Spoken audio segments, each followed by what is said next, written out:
নমস্কার বন্ধুরা, তোমরা সবাই কেমন আছো? আশা করি ভালো আছো। তো আজকে নিয়ে আসলাম নতুন একটা ছোট্ট মিনি ব্লগ তোমাদের জন্য। তো ব্লগটা দেখতে থাকো আমি কি করছি। আমি যেহেতু বর্ষা নেমে গেছে আর 1 মাস থেকে আমরা যেই ঘরটাতে মানে তোমাদের দাদাভাই যে ব্যবসা করে, যেহেতু মাল জাল রাখে, সেই ঘরটা আমরা 1 মাস থেকে পরিষ্কার করি না আমি, কারণ মেয়েকে স্কুল নিয়ে যাওয়া আমার সময় হয় না। তো আজকে স্কুল যায়নি, মেয়েটার শরীরটা একটু খারাপ, তো রৌদ্র দিয়েছে। তো আমি কি করলাম যে ও বলে গেছে যে এখানে কাঁচা মাল রাখে না, আলু টালু পরিষ্কার করে, বৃষ্টি আসলে কী হয়, সব মাল জাল ভিজে যায়, তখন ঘরটাতে মানে সব কিছু বিছিয়ে রাখে। তো ওর জন্য নোংরা হয়ে আছে, কার্টুন বস্তায় ভর্তি হয়ে আছে, দেখো এই যে বেচানি টেচানিগুলো আছে। তো এই ব্যাগটা পেলাম আমি, এই ব্যাগটা না রাবাদের ব্যাগ।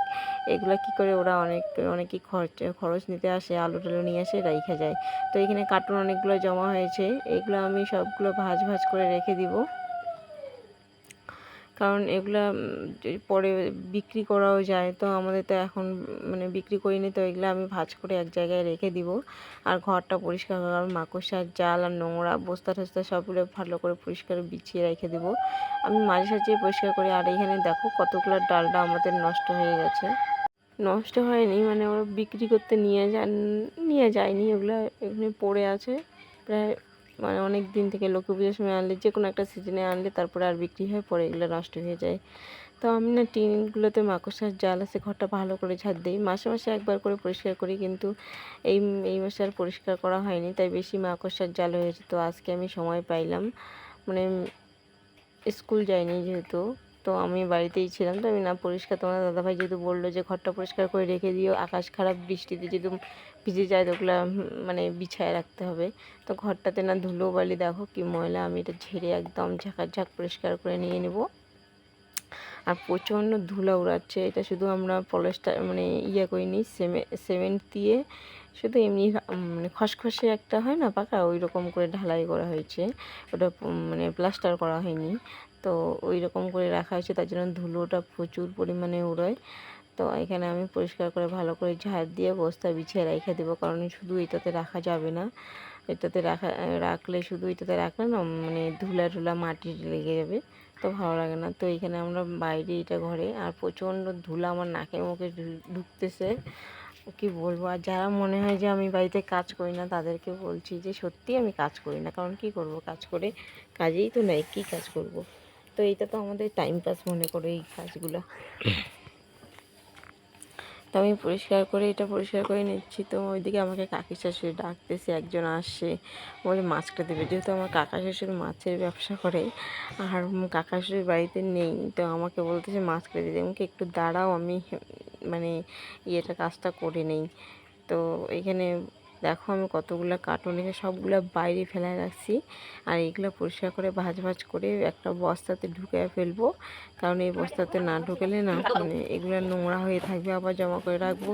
আর বর্ষার দিনে একটা কি বলতো, সাপের ভয় বেশি, সেই জন্য ভয় লাগে, যেহেতু আমরা ওইখানে সবসময় যাতায়াত করি, ঘরটাতে ঢুকি, জিনিসপত্র নিয়ে আসা যাওয়া করি। তো বস্তাগুলো ভালো করে আমি এই যে করে নিচ্ছি, সোজা করে নিচ্ছি, আর যেগুলো চলবে না সেগুলো বস্তাতে আমি ঢুকিয়ে নিব, অন্য একটা বস্তাতে করে ঢুকিয়ে রেখে দেবো। আর যেগুলো আমাকে চলবে মানে নিচে পাইয়ে দেওয়ার মতো ভালো বড় সড়ো বস্তা, ওইটা নিচে, আমার না স্বাদের নখটাও ভেঙে গেছে, জানো কি বলবো, সেই মায়া লাগতেছে, কাজ করতে করতে নখটাও আমার ভেঙে গেল। তো যেগুলো আমাদের ভালো বস্তা ওগুলো আমি রেখে দিব, আর যেগুলো একটু খারাপ খারাপ নিচে বিছিয়ে দিব, কারণ ওই বস্তাগুলো, ওই যে এই বস্তাটা যেমন ভালো, এটা মানে বর্ষার দিনে ওগুলো অন্য বস্তা ভিজে গেলে এটা রেখে দেবো। তো আমি ও আর মানছে না, তো আমি চলে আসলাম মাছ কাটতে। আমার মাছ কাটতে, আমি আগের থেকেই মাছটা, আমাদের বাড়িতে মাছ চাইলে আমি কাটি, যেহেতু এখন কিনতে আসছে, আমার কাকা শ্বশুর বাড়িতে নেই, কি করব, আমাকেই মাছ কেটে দিতে হচ্ছে। তোমরা হয়তো বলতে পারো দেখানোর জন্য কাউকে, না দেখানোর জন্য বলছি না। তো মাঝে মধ্যে আমার ভাইস্তাগুলো আছে, ওরাও কেটে দেয়, ওরাও বাড়িতে নেই আজকে। তো আমার বড়ও বাড়িতে নেই, আমার কাকা শ্বশুরও বাড়িতে নেই। তো কাকা শ্বশুর তো ব্যবসা করে মাছের, তো কেউ আসলে এখন কি করব বলো, যেহেতু আমি কাটতে পারি, তো কাটতে তেমন একটা অসুবিধা হয় না, আমি কেটে কেটে নিচ্ছি, মানে দিয়ে দেই কাউকে আসলে, অসুবিধা হলে। আমার কাকা শ্বশুর তো পায় না, তাই আমি কেটে দিই, এটা কোনো দেখানোর কোনো বিষয় নেই, আর খারাপ পাওয়ারও বিষয় নেই, কাউকে আমি দেখাতেও চাচ্ছি না যে তো আজকে আমি ভাবলাম না তো একটি ছোট্ট ব্লগ যখন করছি তো এটাতে দেখায়া দিই। ওদের মতো করে কাটছি, যেইভাবে আমি মাছ কাটি সেইভাবে কাটছি। তো আমি যেভাবে মাছ কাটছি তো সেইভাবেই মাছ কাটছি, ওরা যেভাবে কাটে আমিও কেটে দিচ্ছি এইভাবে, কারণ আমার আগের থেকেই কাটি। আচ্ছা, ভালো। তো বন্ধুরা, তোমরা কে কে আমার ভিডিও দেখো আমাকে কমেন্টে জানাবা, আর কার কার আমাকে আমার ভিডিও দেখতে তোমাদের ভালো লাগে সেটাও বলবা। আর এই যে এই ব্লগটাতে আজকে আমি যেটা দেখাচ্ছিলাম যে আমি ঘরটা পরিষ্কার করছিলাম, কারণ বর্ষা তো নেমে গেছিলো, বর্ষার 2 দিন আগেই এটা পরিষ্কার করছিলাম। তো বর্ষা নেমে গেছে এদিকে, আর ঘর পরিষ্কার না করলে কি হয়, এই থাকে ঘরের ভিতরে এই সাপ কোপ ঢুকে থাকার ভয় থাকে। আর যেহেতু আমরা সবসময় সেখানে মানে যাওয়া আসা করি এই ঘরটাতে, তো মাল যা রাখতে লাগে আলু পেঁয়াজ লঙ্কা আর ওইখান থেকে নিয়ে আসতে লাগে। তো এর জন্য এই ঘরটা পরিষ্কার করবো। আর দেখো আমি ঘরটা প্রায় পরিষ্কার করা হয়ে গেছে, আর বস্তাগুলো আমি পাড়িয়ে রেখেছি। আর আমাকে প্রচণ্ড গরম, সেদিন ছিল প্রচণ্ড গরম ছিল।